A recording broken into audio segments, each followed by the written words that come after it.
In this video, we are going to go over very basic information on protein digestion, absorption, and metabolism. So in the mouth, protein is chewed and saliva moistens the food. There's basically no protein digestion in the mouth.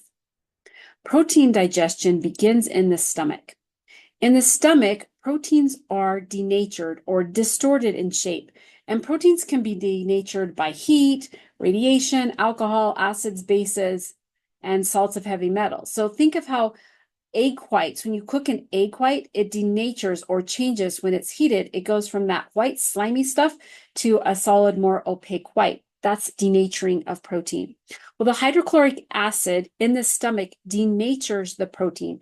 So it takes a protein that you see on the left and it starts to unfold it or uncoil the protein. It's denaturing the protein. That allows enzymes that are activated by the stomach acid to go in and start clipping the proteins apart or digesting the proteins.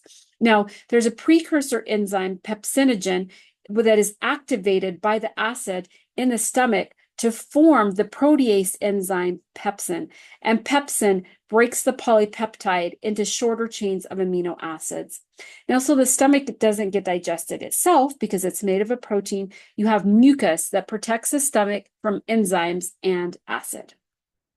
Now, these partially digested proteins move from the stomach into the small intestine, where they trigger CCK or cholecystokinin to be released. CCK tells the pancreas to make protein-splitting enzymes. And these enzymes break our long polypeptides that are amino acids, shown here by the circles, connected by peptide bonds, into tripeptides, dipeptides, and single amino acids.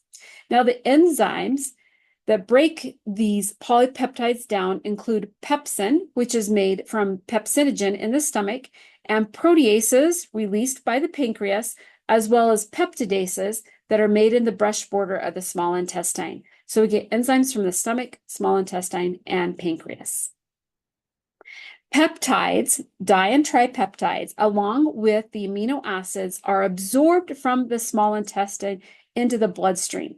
So these amino acids travel to the liver via the portal vein, which drains nutrients from the intestinal tract. And there are amino acid transporters used in absorption. Now, amino acids can compete for transporters needed for absorption. So if you have too much of one amino acid, that can inhibit the absorption of another amino acid. And this is usually only a problem with supplements and not with food. Now, that we've got the amino acids out of the GI tract into the bloodstream, they're now going to move on to the cell. And when the amino acids get into the cell, there are a few things that can happen. One, the amino acids can combine with other amino acids to build a protein that is needed by the cell, by the body. Another thing that can happen is the amino acid can be altered somewhat to make an other needed compound. For example, there's an amino acid called tryptophan, and it can be used to make the vitamin niacin. Another thing that can happen to the amino acid is it can be dismantled so that its amine group can be used to build a non-essential amino acid. This is called transamination, and we'll talk more about that in just a minute.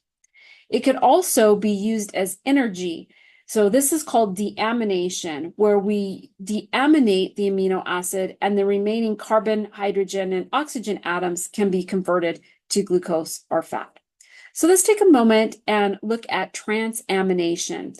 So in transamination, what we do is we take an essential amino acid and we dismantle this by removing that nitrogen group, the amine group, and we attach that amine group or the amino group to the side chain to make a non-essential amino acid. So we've transaminated or transferred an amino group from an essential amino acid over to the side chain to make a non-essential amino acid. In deamination, the nitrogen group is removed. This means that the amino acid cannot be used to make protein. Now, the amine group is cleaved off, and remember that amine group contains nitrogen. It's cleaved off and it's converted to urea by the liver, and that urea eventually is eliminated in the urine.